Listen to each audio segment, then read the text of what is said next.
Sepanjang peradaban manusia, setiap zaman selalu melahirkan orang-orang besar yang akan menentukan jalannya sejarah di negeri atau tempat dia dilahirkan.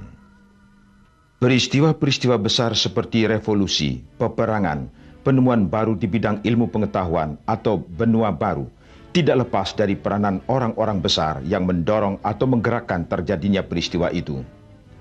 Nama-nama seperti Socrates, Columbus, Einstein, Lincoln di belahan dunia barat, atau Mahatma Gandhi, Kemal Pasha, Sun Yat-sen, Soekarno di dunia timur tidak dapat dipisahkan dari jalannya sejarah.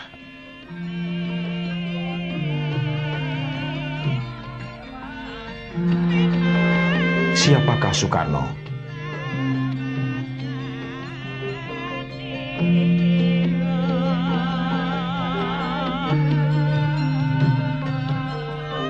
Soekarno dilahirkan pada tanggal 6 Juni 1901 di Jalan Lawang Seketeng, yang sekarang bernama Jalan Pahlawan di bagian utara kota Surabaya.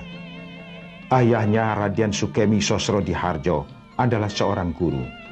Ibunya Idayun Nyoman Rai Sarimben, seorang wanita Bali keturunan keluarga Brahmana, kasta tertinggi menurut adat setempat. Sebagai seorang anak pribumi, Soekarno mendapat pendidikan dasarnya di sekolah rakyat atau Ongkoloro. Atas usaha keras Pak Sukemi, Soekarno berhasil masuk sekolah Belanda kelas 1 atau Europees Lager School di Mojokerto. Tidak berbeda dengan anak-anak lain, Soekarno melewatkan masa kecilnya dengan bermain-main, mandi di kali, berkelahi, memancing ikan dan menonton wayang. Wayang mendapat tempat khusus di hati Soekarno kecil. Bima atau Raden Werkudara, pembela keadilan dan kebenaran, adalah pahlawan dalam dunia kecilnya.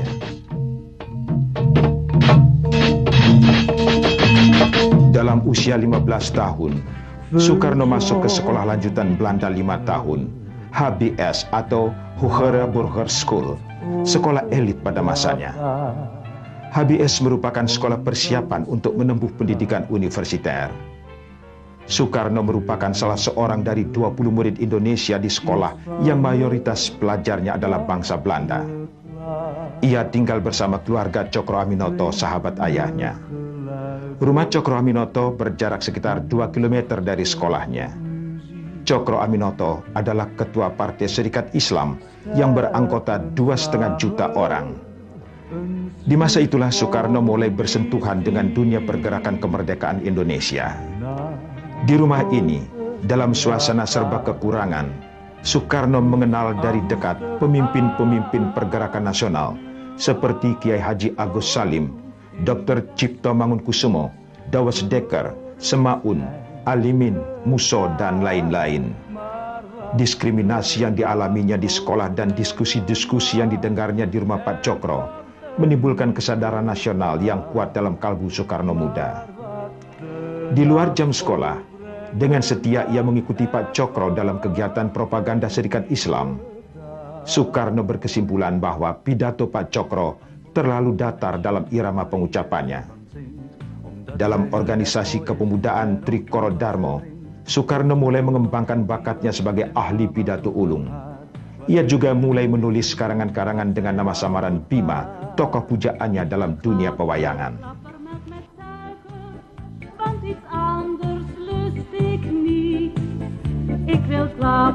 Tamat dari HBS, Soekarno ingin melanjutkan pendidikannya di Eropa. Ibunya tidak setuju karena faktor keuangan. Bersamaan dengan itu, di Bandung telah dibuka THS, Technische Hogeschool. Soekarno mengikuti pendidikan calon insinyur. Belum 1 tahun menjalani kuliah, Cokro Aminoto yang telah menjadi mertuanya ditangkap akibat kerusuhan di Garut yang mengakibatkan terbunuhnya beberapa orang pegawai kolonial Belanda. Untuk membiayai keluarga Cokro Aminoto, Soekarno kembali ke Surabaya dan bekerja pada jabatan kereta api.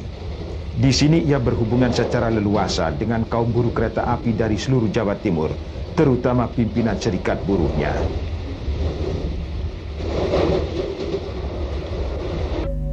Masa kuliah di Bandung merupakan pematangan bagi Soekarno untuk mengembangkan pandangan politiknya yang disebut Marhainisme, yaitu sosialisme yang didasarkan pada kondisi masyarakat setempat.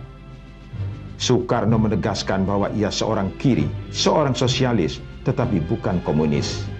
Dari teori Marx, ia hanya mengambil perlawanan secara konsekuen terhadap kapitalisme dan imperialisme yang telah menyengsarakan jutaan kaum yang lemah dan tertindas. Tahun 1923, Soekarno mengawini Inggit Garnasih, ibu kosnya, yang selama 20 tahun mendampinginya dengan setia sewaktu ia menjalani hukuman penjara atau pembuangan.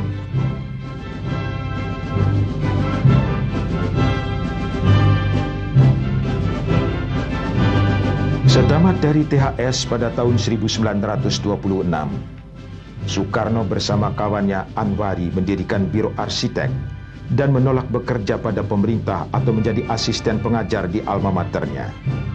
Dengan demikian ia memilih hidup menderita sebagai orang pergerakan daripada bekerja di pemerintahan yang menjamin kehidupan mewah dan kekayaan.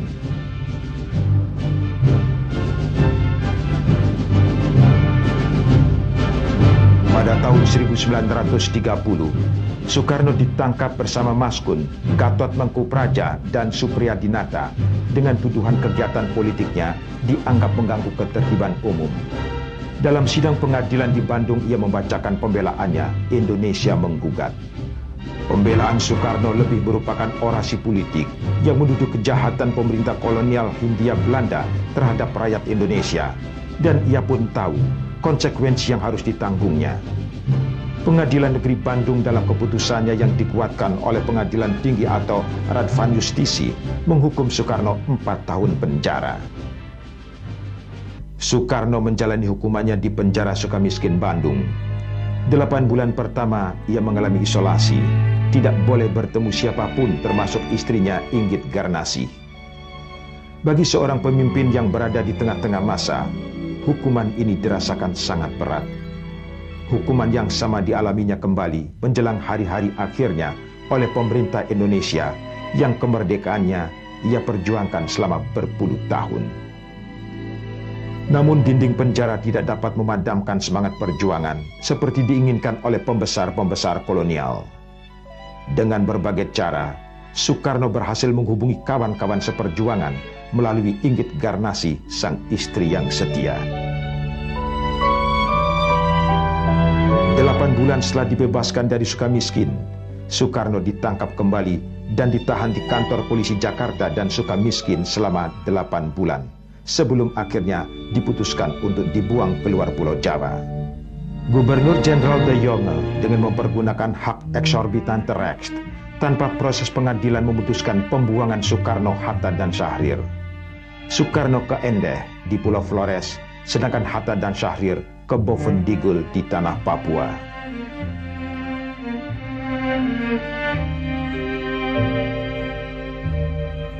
Penduduk kota Endeh, baik Belanda maupun pejabat pribumi, selalu menghindar kontak dengan Soekarno dan keluarganya. Polisi melakukan pengawasan 24 jam atas segala gerak-geriknya. Dalam keadaan terasing dari dunia luar, Soekarno bergaul dengan rakyat Flores yang masih buta huruf. Ia berkawan dengan petani kelapa, nelayan, dan golongan bawah lainnya. Antara tahun 1934 sampai 1938, ia aktif menulis lakon sandiwara untuk dimainkan oleh seniman rakyat yang buta huruf.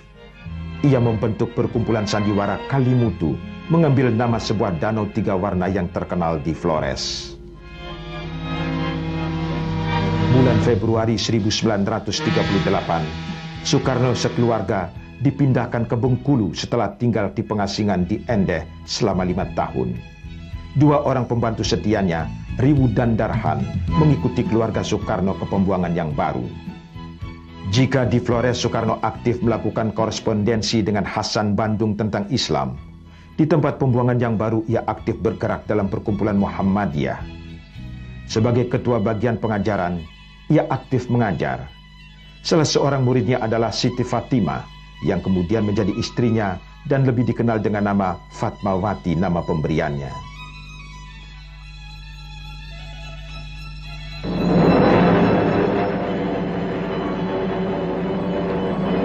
Sementara itu, suasana politik di Asia berubah cepat. Ambisi kaum militer Jepang untuk mendapatkan tanah jajahan di selatan mengobarkan Perang Pasifik yang dipicu pemboman atas pangkalan Angkatan Laut Amerika Serikat di Pearl Harbor, Hawaii. Pemerintah Hindia Belanda yang terlalu percaya pada kemampuan angkatan perangnya menolak setiap usulan kaum nasionalis untuk ikut serta membantu pertahanan Hindia Belanda dari serangan musuh.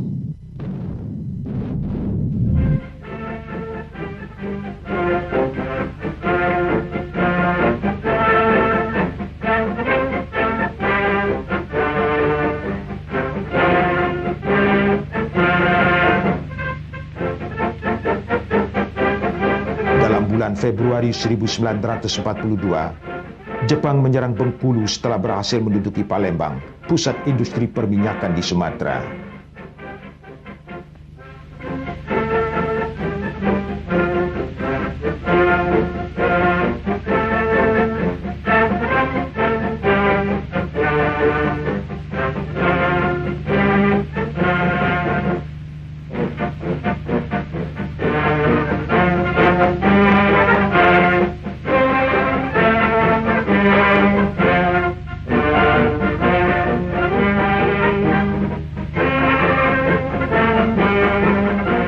Tanggal 8 Maret 1942, Belanda menyerah kepada Jepang di lapangan terbang Kalijati dekat Subang. Soekarno dan keluarganya dipaksa berangkat ke Padang untuk diungsikan ke Australia bersama pembesar-pembesar Belanda. Perjalanan dari Bengkulu ke Palembang ditempuh dengan truk dan berjalan kaki selama 5 hari. Setelah tertahan di Padang selama 5 bulan, akhirnya Soekarno diizinkan kembali ke Jawa oleh pemerintah militer Jepang yang ingin memanfaatkan popularitasnya untuk mempengaruhi rakyat agar mau membantu Jepang memenangkan Perang Asia Timur Raya. Soekarno dan Hatta sepakat untuk bekerja sama dengan Jepang dalam upaya mencapai kemerdekaan Indonesia. Soekarno dan Hatta akan bekerja secara terbuka, sedangkan Syahrir dan kawan-kawan bergerak di bawah tanah untuk menggerakkan rakyat dan membentuk kader-kader yang akan menjadi tenaga inti dalam perjuangan merebut kemerdekaan. Karena kerjasama secara terbuka dengan pemerintah militer Jepang, Soekarno kemudian dicap oleh Belanda dan sekutu sebagai antek Jepang yang akan dihadapkan pada pengadilan militer sebagai penjahat perang.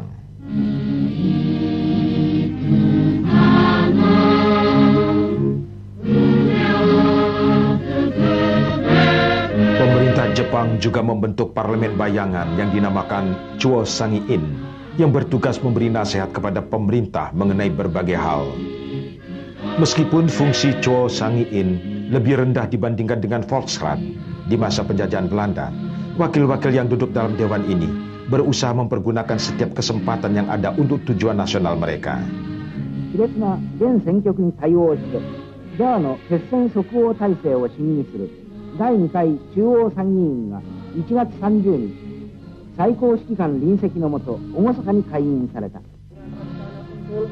Yang telah dikemukakan oleh Ketua Panitia Istimewa keempat. Siapa yang mufakat saya minta berdiri. Terima kasih. Tuan-tuan yang terhormat, tidak ada seorang anggota pun yang tidak berdiri, sehingga boleh saya katakan bahwa seluruh Chuo Sangi-in seia sekata menerima usul panitia keempat itu menjadi jawaban yang sah dari Chuo Sangi-in atas pertanyaan Paduka Yang Mulia Saiko Shikikan yang kedua.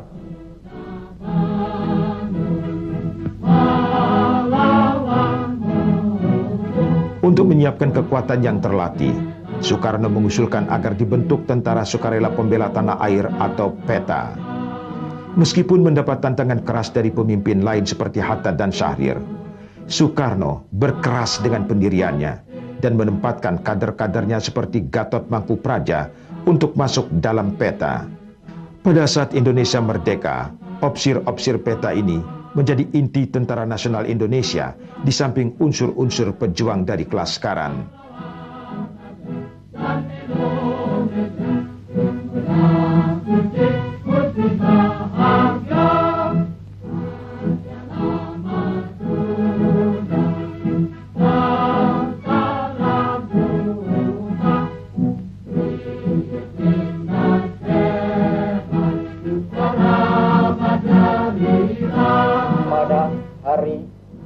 Senshossetsu yang baru lalu, maka rakyat Indonesia yang berdiam di daerah pemerintahan Kaigun mendapat kebahagiaan yang amat besar.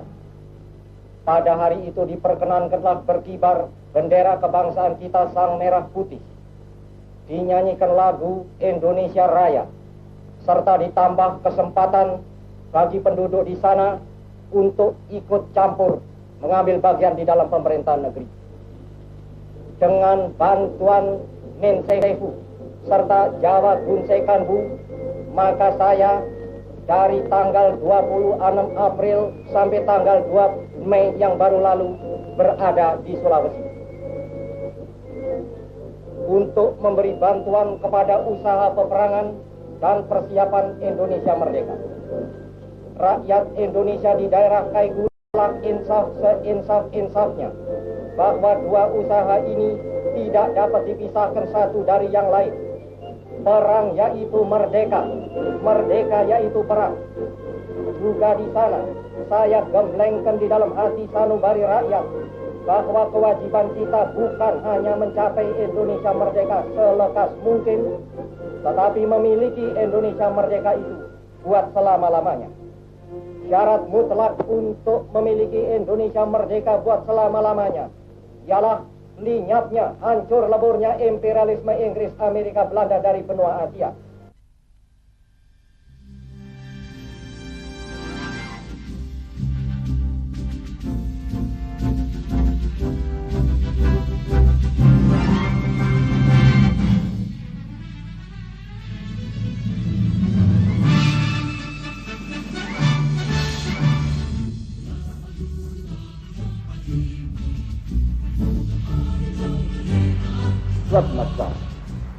Menjelang berakhirnya Perang Pasifik, pemerintah Jepang menjanjikan untuk memberikan kemerdekaan di kelak kemudian hari.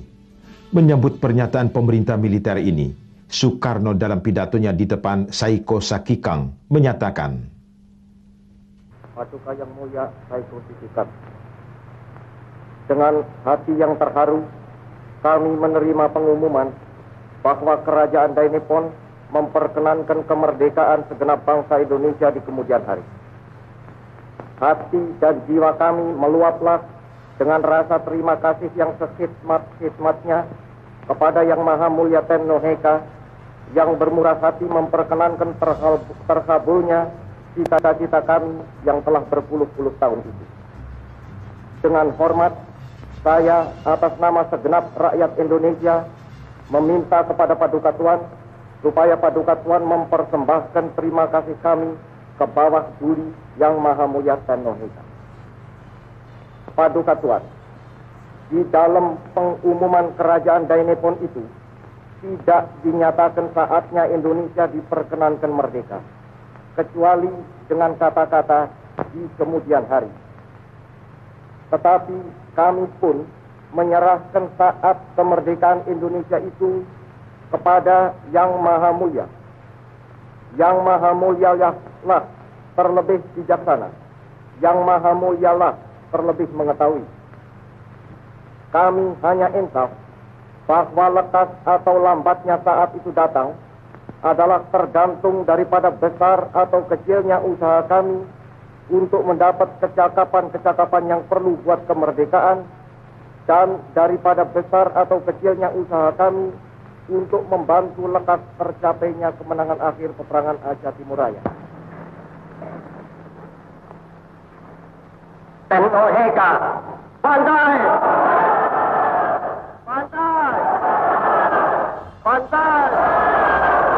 Tanggal 1 Juni 1945, Soekarno mengucapkan pidato di hadapan sidang PPUPKI yang menawarkan 5 prinsip dasar bagi negara Indonesia merdeka, yang kemudian kita kenal sebagai Pancasila. Usul Soekarno ini secara aklamasi diterima oleh sidang, sehingga tanggal 1 Juni diperingati sebagai hari lahirnya Pancasila.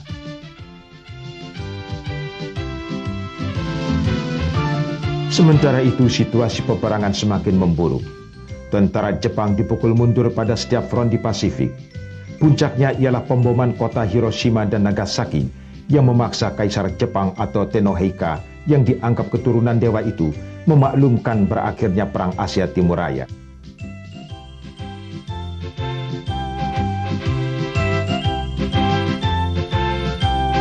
Karena golongan pemuda menganggap Soekarno-Hatta terlalu lamban bertindak, mereka menculik kedua pemimpin ini dan menahannya di Rengas Dengklok, Karawang.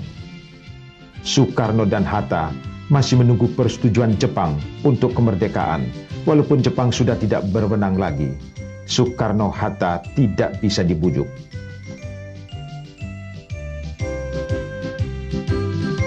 Setelah melalui perundingan berkepanjangan tanpa persetujuan resmi dari Jepang, tanggal 16 Agustus lewat tengah malam, di rumah Laksamana Maeda disusun konsep proklamasi kemerdekaan Indonesia. Tanggal 17 Agustus 1945, Soekarno membacakan proklamasi di depan rumahnya di Pegangsaan Timur nomor 56, Jakarta. Proklamasi. Kami, bangsa Indonesia, dengan ini menyatakan kemerdekaan Indonesia.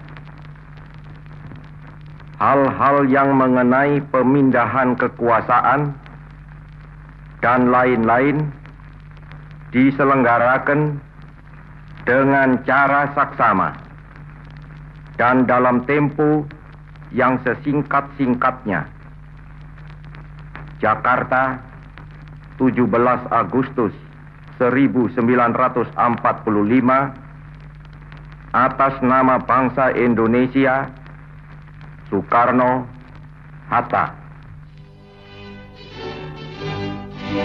Dalam suasana yang sangat revolusioner ini, Undang-Undang Dasar segera disahkan.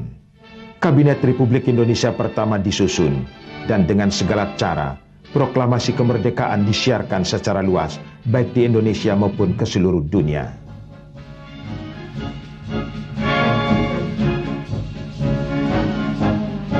Seperti telah diperhitungkan oleh pemimpin-pemimpin Republik, pasukan serikat atau sekutu yang akan mengambil kekuasaan dari tangan Jepang mendarat di Tanjung Priok, Jakarta.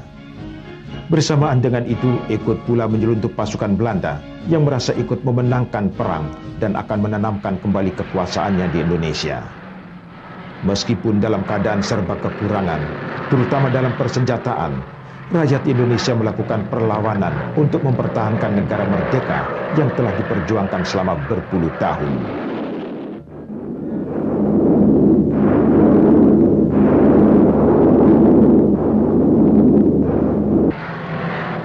Dalam suasana seperti ini, Soekarno dengan karismanya dan daya tarik pribadinya berhasil mengobarkan semangat perlawanan rakyat.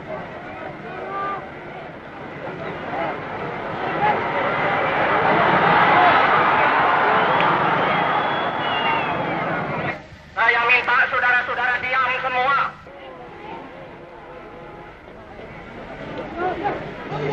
Karena keadaan Jakarta sudah tidak aman lagi, pusat pemerintahan dipindahkan ke Yogyakarta dalam bulan Februari 1946.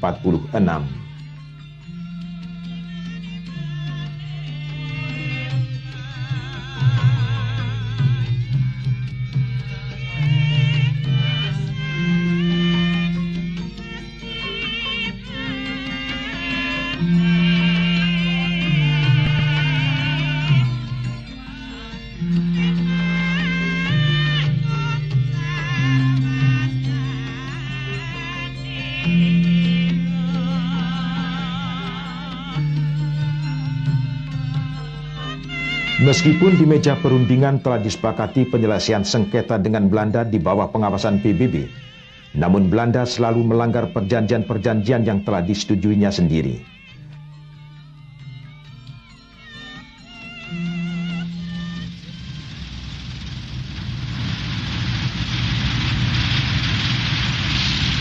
Tahun 1947, Republik menghadapi agresi militer Belanda pertama.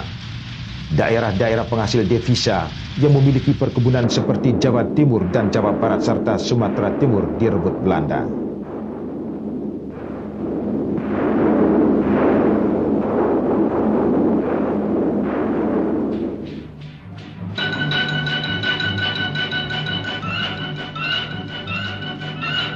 Mereka mendirikan negara-negara boneka seperti negara Sumatera Timur, negara Pasundan, negara Jawa Timur, Kalimantan Barat, dan lain-lain.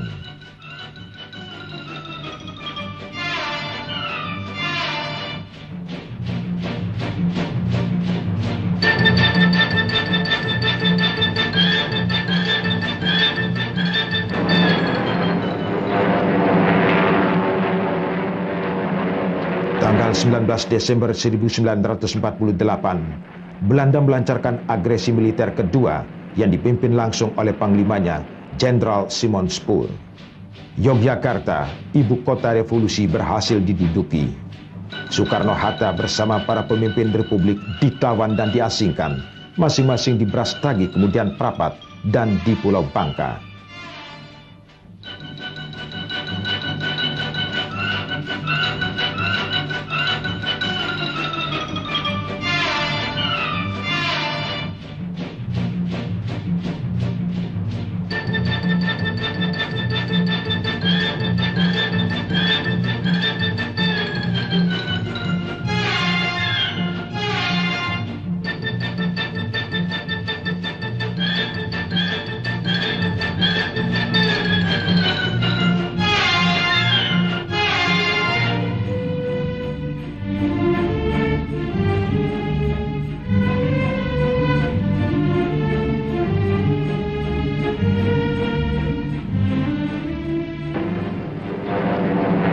Dengan menduduki Yogyakarta dan menawan pimpinan tertinggi, Belanda mengira bahwa Republik Indonesia sudah dapat dilikuidasi. Namun TNI bersama para pemuda dan seluruh rakyat melakukan perlawanan gerilya di bawah pimpinan Jenderal Sudirman. Serangan umum 1 Maret yang diusulkan Sultan Hamengkubuwono ke-9 kepada Jenderal Sudirman berhasil menduduki ibu kota revolusi selama 6 jam. PBB dalam sidangnya bulan April di New York memerintahkan Belanda untuk membuka kembali perundingan dengan Republik Indonesia.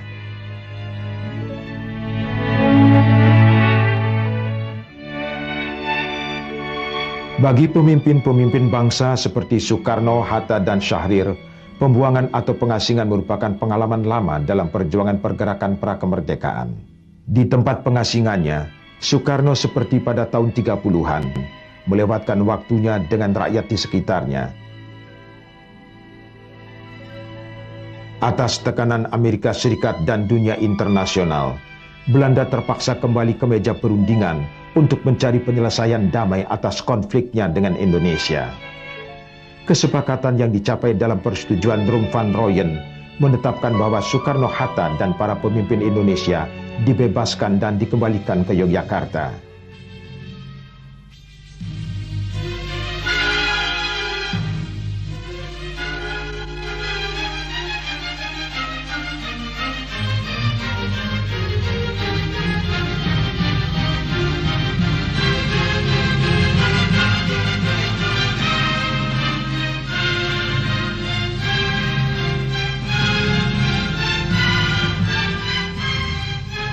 Setelah dicapai persetujuan KMB pada tahun 1949, Presiden Soekarno yang telah dipilih sebagai Presiden Republik Indonesia Serikat kembali ke Jakarta.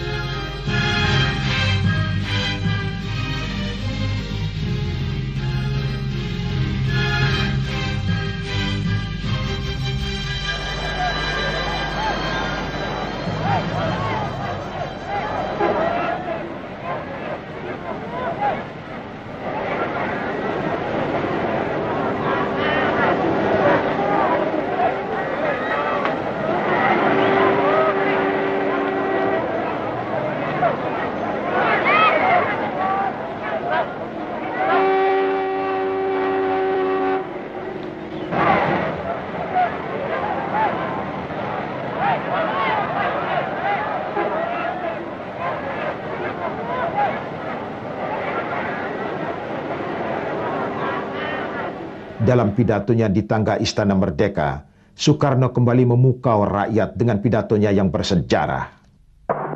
Diam. Diam.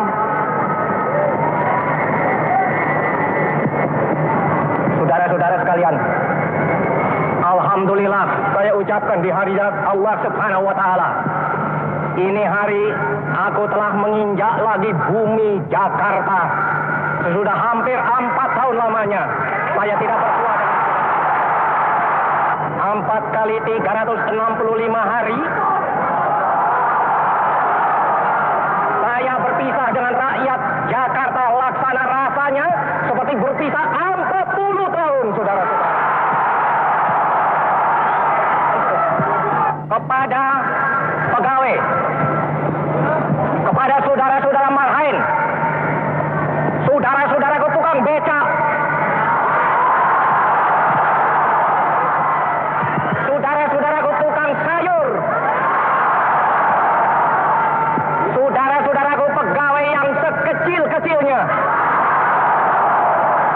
tidak ada satu yang terkecuali. Semuanya saudara-saudara, saya sampaikan salamku kepada saudara-saudara sekalian. Alhamdulillah, sekarang di halaman ini telah berkibar sang Dwi Warna.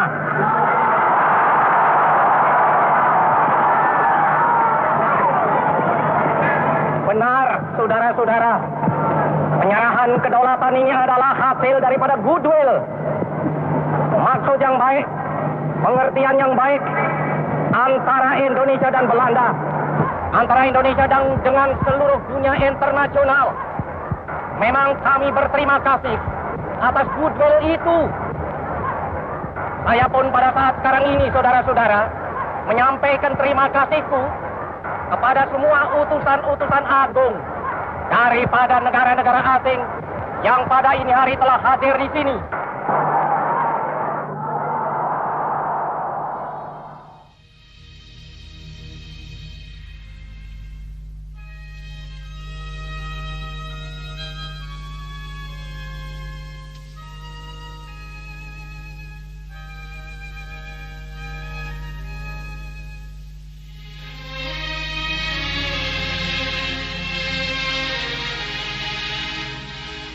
Di depan sidang gabungan parlemen dan senat RIS, Presiden menjelaskan prinsip-prinsip negara federal atau kesatuan. Sidang yang terhormat,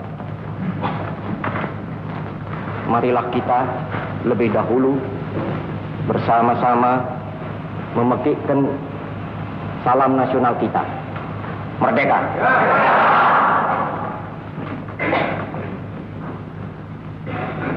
Sidang yang terhormat, saya mengucap syukur, alhamdulillah. Demikian juga beberapa anggota pemerintah dan parlemen telah berkali-kali mengatakan bahwa kemerdekaan nasional bukanlah tujuan yang terakhir bagi kita. Bagi kita, Indonesia merdeka tak bukan dan tak lebih hanyalah syarat untuk mencapai kemakmuran dan kesejahteraan rakyat dalam arti jasmani maupun rohani. Kemakmuran rakyat dan kesejahteraan rakyat adalah tujuan kita bersama. Idealisme memang berguna.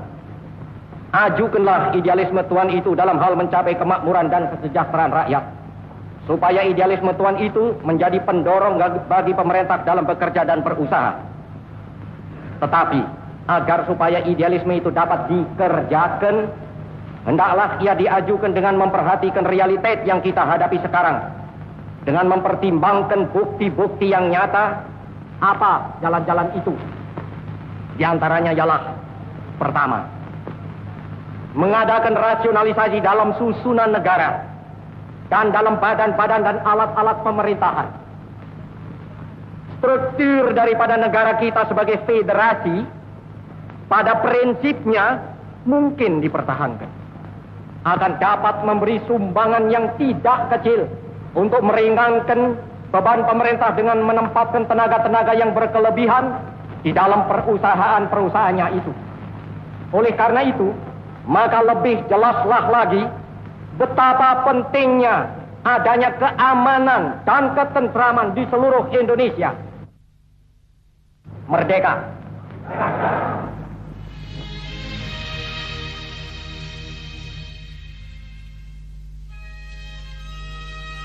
Tahun-tahun 50-an adalah tahun yang penuh pengharapan, namun juga sekaligus diwarnai pergolakan. Demokrasi parlementer yang diatur dalam Undang-Undang Dasar sementara oleh para elit politik ditafsirkan sebagai ajang perebutan kekuasaan. Soekarno sebagai kepala negara konstitusional tidak secara langsung mengendalikan jalannya pemerintahan yang dijalankan Perdana Menteri dan bertanggung jawab kepada parlemen. Sementara itu, di kalangan militer terjadi pengelompokan berdasarkan kekuatan politik yang mendominasi parlemen. Tanggal 17 Oktober 1952, sekelompok perwira yang tidak puas dengan keadaan politik pada waktu itu menggerakkan demonstrasi menuntut pembubaran parlemen. Meriam diarahkan ke Istana Presiden. Demonstrasi juga digelar di halaman gedung parlemen, Lapangan Banteng, Jakarta. Setelah bertemu dengan pimpinan Angkatan Perang dan Menteri Pertahanan, Soekarno dengan tegas menolak tuntutan para demonstran karena ia tidak mau menjadi diktator. Padahal Angkatan Perang tidak boleh ikut-ikut politik. Tidak boleh diombang-ambingkan oleh sesuatu politik. Angkatan Perang harus berjiwa, ya berjiwa. Berapi-api berjiwa, berkobar-kobar berjiwa. Tapi dia tidak boleh ikut-ikut politik.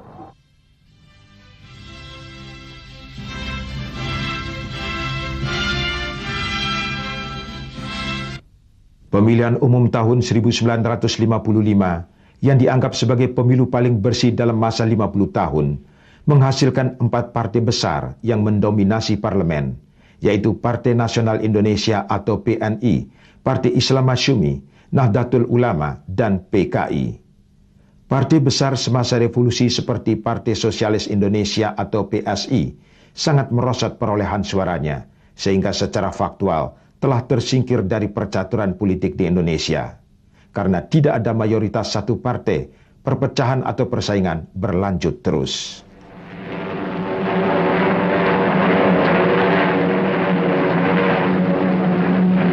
Sekelompok perwira angkatan perang yang tidak puas dengan situasi politik saat itu mengobarkan pemberontakan di daerah-daerah Sulawesi dan Sumatera, serta menyatakan ingin berpisah dengan negara Republik Indonesia. Presiden Soekarno yang mendapat dukungan dari KSAD Nasution menyatakan negara dalam keadaan bahaya dan memerintahkan menghadapi pemberontakan daerah dengan kekuatan militer. Sementara itu, Dewan Konstituante hasil pemilu yang bertugas membuat Undang-Undang Dasar baru tidak berhasil menyelesaikan tugasnya dan menemui jalan buntu. Waktu Soekarno menawarkan untuk kembali ke Undang-Undang Dasar 1945, pemungutan suara menghasilkan suara seimbang antara yang setuju dan yang menentang.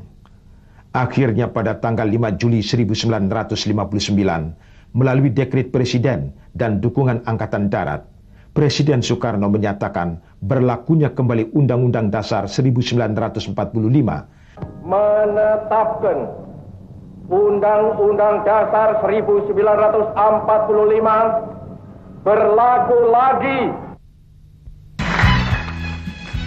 Prinsip gotong royong yang menjadi ciri kepribadian bangsa Indonesia sebenarnya sudah lama disosialisasikan oleh Soekarno kepada para elit politik. Partai Nasional Sekuler pada umumnya menerima gagasan yang kemudian dijabarkan dalam demokrasi terpimpin. Sedangkan partai agama seperti Masyumi dan Partai Katolik menolak.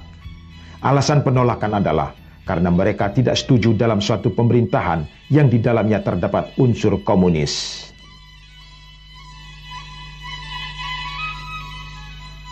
Kota Jakarta yang dibangun pada masa pemerintahan Gubernur Jenderal Daendels sejak awal abad ke-19 sampai tahun 50-an tidak banyak mengalami perubahan. Awal tahun 1960-an, Jakarta mempersiapkan diri untuk menjadi tuan rumah pesta olahraga Asia, Asian Games keempat. Sebuah pusat olahraga dibangun di Senayan dengan bantuan Uni Soviet yang merupakan stadion terbesar di dunia pada masa itu.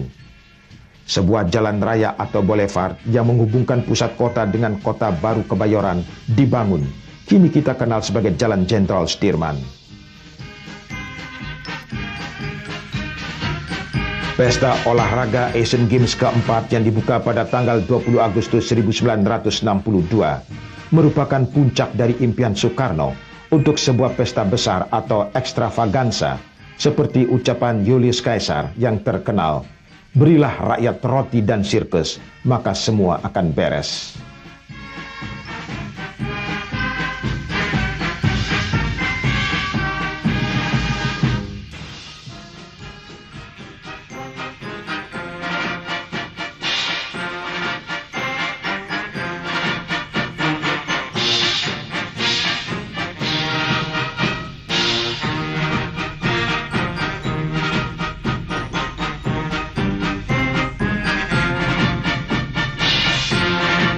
Kemerdekaan Indonesia yang diproklamirkan tanggal 17 Agustus 1945 masih menyisakan sengketa teritorial dengan Belanda karena wilayah Irian Barat.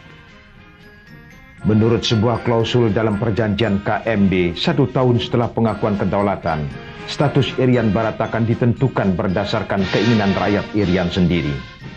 Di tengah kesulitan politik dan ekonomi yang sedang dialami Indonesia, Presiden Soekarno memainkan kartu Irian. Tanggal 19 Desember 1961, Presiden mengeluarkan perintah kepada seluruh rakyat Indonesia yang terkenal sebagai Trikora atau Tri Komando Rakyat.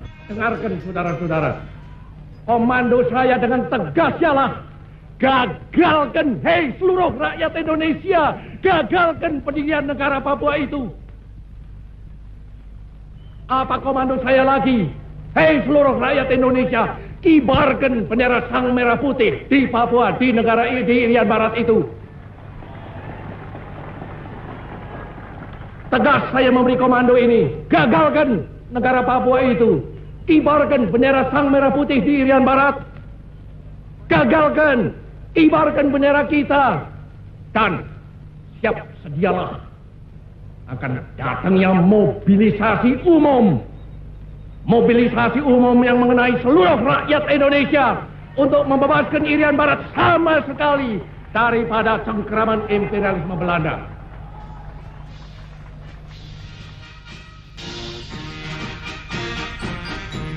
Untuk melaksanakan Trikora, Presiden Soekarno menunjuk Mayor Jenderal Soeharto sebagai Panglima Mandala yang berkedudukan di Makassar. Seluruh kekuatan angkatan perang dikerahkan ke perbatasan Irian Barat. Seperti juga konflik sebelumnya, sengketa Irian ini akhirnya diselesaikan di meja perundingan dengan diplomat Amerika Serikat Ellsworth Bunker sebagai penengahnya.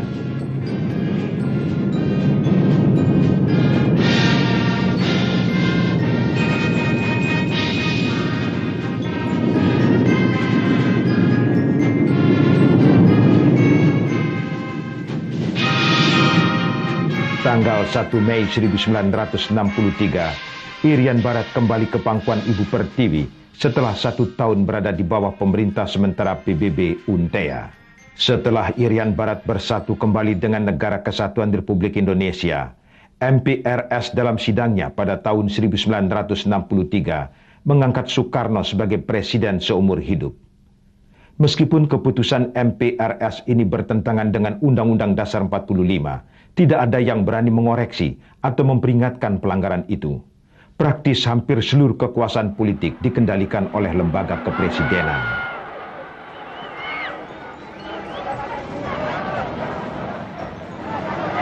Pada tahun 1963, pemerintah Federasi Tanah Melayu, Singapura, Sabah, dan Sarawak mencapai persetujuan untuk membentuk negara federal Malaysia.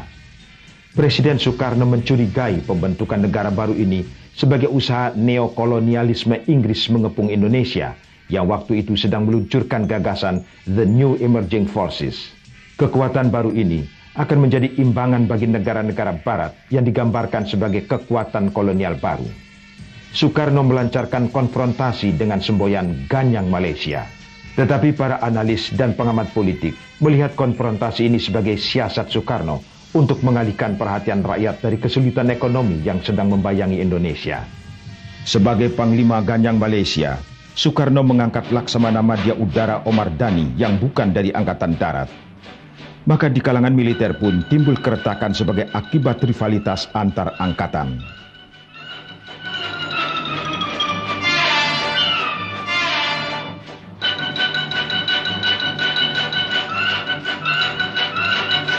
Pada tahun 1965 itu juga dikabarkan bahwa kesehatan Soekarno memburuk. Sementara itu terjadi pertentangan yang semakin tajam antara militer, khususnya Angkatan Darat dengan Partai Komunis Indonesia (PKI), dengan tersebarnya apa yang dinamakan dokumen Gilchrist. Sir Andrew Gilchrist adalah duta besar Inggris di Jakarta yang menurut dokumen itu mendukung sekelompok jenderal yang akan melakukan kudeta jika Soekarno meninggal dunia. Sekelompok anggota resimen Cakrabirawa, pasukan pengawal presiden di bawah pimpinan Letnan Kolonel Untung, melancarkan gerakan melawan apa yang disebut sebagai Dewan Jenderal.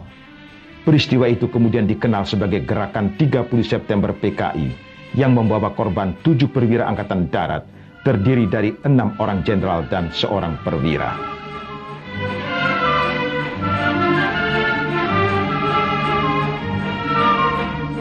Sementara itu kedudukan Soekarno semakin kritis karena militer dan mahasiswa menuduh ia berada di balik percobaan coup yang meminta korban para jenderal pimpinan teras Angkatan Darat. Dengan sponsor kelompok militer, setelah pemakaman pahlawan revolusi, mahasiswa meningkatkan aksinya menuntut agar Soekarno diadili.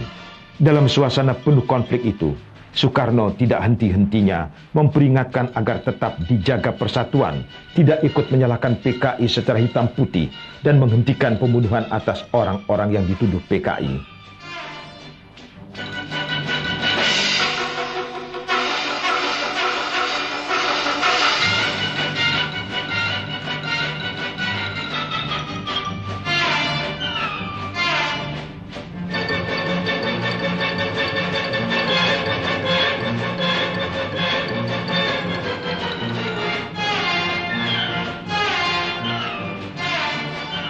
Sebaliknya kelompok pendukung Soekarno tetap menunjukkan kesetiaannya mendukung Bung Karno, hingga sering terjadi adu kekuatan di lapangan.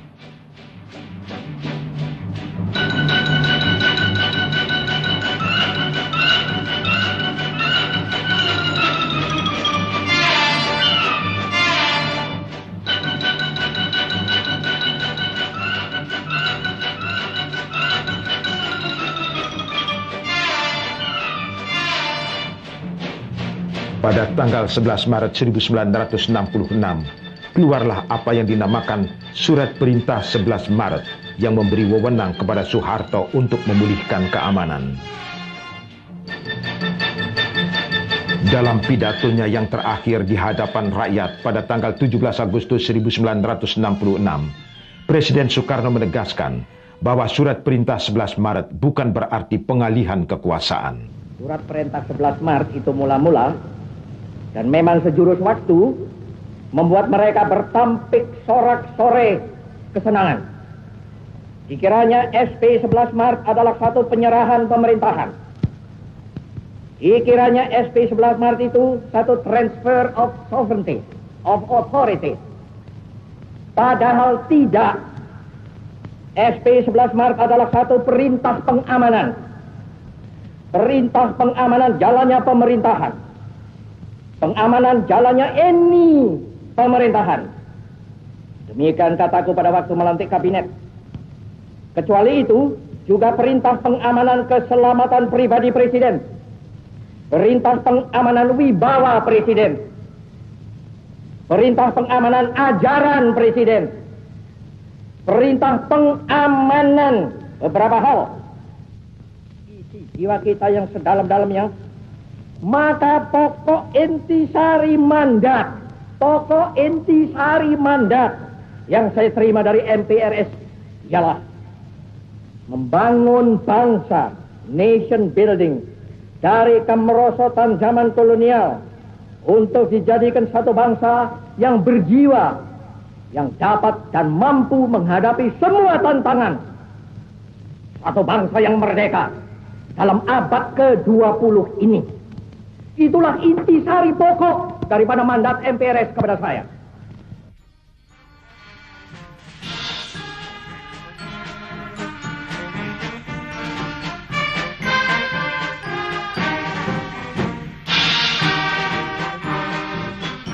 Tetapi sidang umum MPRS yang dijaga secara ketat oleh militer telah mengambil keputusan yang mengukuhkan Surat Perintah 11 Maret sebagai ketetapan MPRS.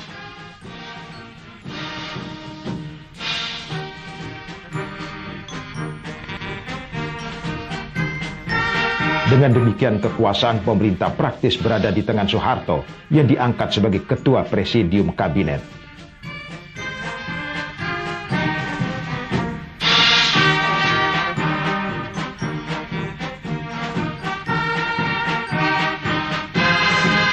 Salah satu tindakannya sebagai ketua presidium kabinet ialah mengakhiri konfrontasi dan menandatangani perjanjian perdamaian dengan Malaysia. Dengan senjata super semar yang kini tidak diketahui keberadaannya, Jenderal Soeharto mulai mengkonsolidasi kekuatan untuk membawa militer dalam lingkar kekuasaan. Setelah membersihkan DPR-GR dari unsur-unsur PKI dan pendukung Soekarno, sidang istimewa MPRS digelar untuk meminta pertanggungjawaban Soekarno atas tragedi nasional yang terjadi.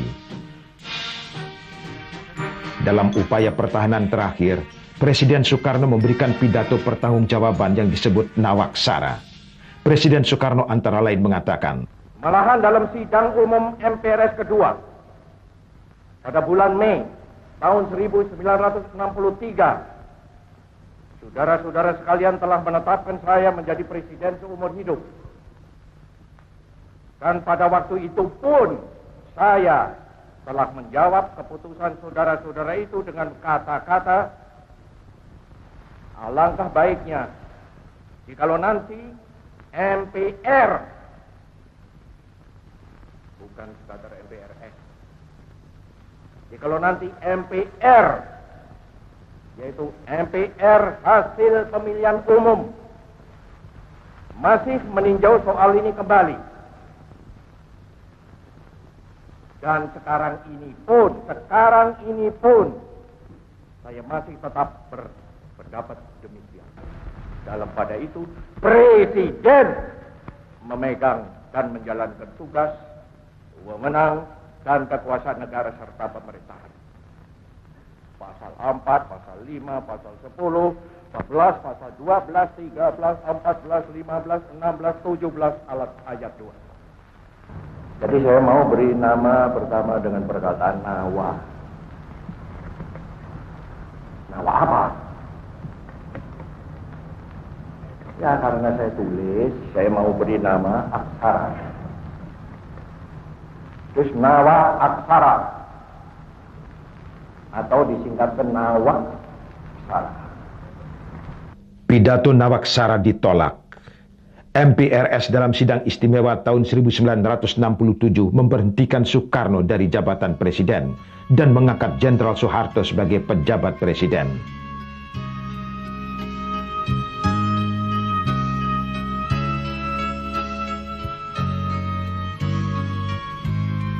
Pada hari tuanya, Soekarno dikenakan tahanan rumah dan diisolasi di Istana Bogor, tidak berbeda dengan pengalamannya di penjara Sukamiskin pada tahun 30-an. Pemerintah Orde Baru tahu bahwa memisahkan Soekarno dari rakyat sama dengan membunuhnya secara perlahan-lahan, hal yang pernah dilakukan pemerintah kolonial Belanda dengan membuangnya ke tempat-tempat terpencil.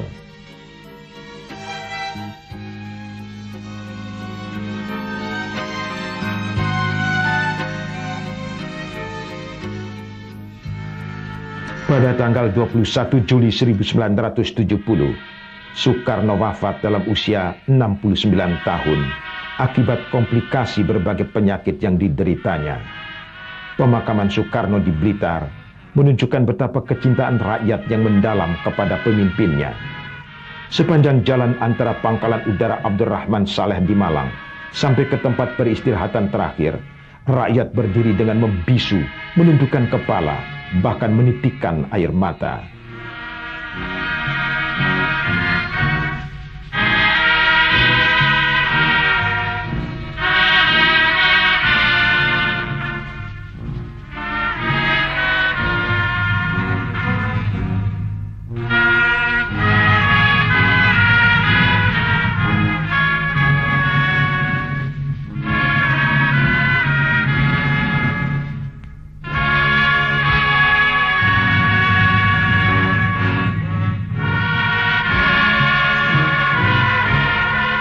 Soekarno adalah pemimpin yang flamboyan, dicintai rakyatnya.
bersahabat dengan negarawan-negarawan besar pada masanya, mempunyai impian-impian bagi kebesaran bangsanya yang kadang-kadang tidak dimengerti orang pada zamannya.